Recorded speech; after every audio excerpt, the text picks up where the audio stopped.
تو مملکتی که 2 میلیارد دلار خرج زلمزینبای قبر خمینی گور به گور شده میشه، هزاران بچه مدرسه‌ای در جنوب ایران روی یه حصیر جلوی یه تخت سیاه که بهش میگن مدرسه کپری درس میخونن تا آینده مملکت رو بسازن.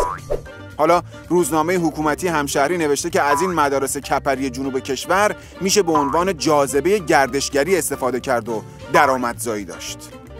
یعنی تو مملکتی که تخت جمشید و شیراز و 33 پل و کاخ گلستان داریم، باید به جاش بریم توریستای خارجی رو بیاریم و بدبخت بیچارگی بچه‌های طفل معصوم جنوب ایران رو بهشون نمایش بدیم. حیف صفت وقاحت که بخوایم برای اینا بذاریم.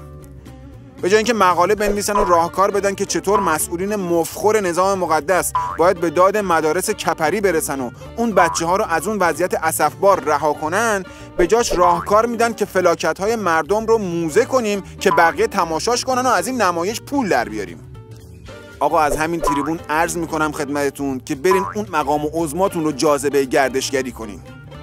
برین اون دایناسورهای ساکن در شورای نگهبان پیرپاتال هاتون رو موزه کنین و به توریست های خارجی نشون بدین. بهتون قول میدم همین جور توریست خارجیه که بیاد برای دیدن دایناسورهای نظام مقدس. از این جاذبه توریستی خفن‌تر داریم اصلا؟ یا مثلا نمیرالدوله نظام آیت الله جنتی، اینو بذارینش توی شیشه ترشی، توش الکل هم بریزین، ببرین بذارین کنار اتوبان قم.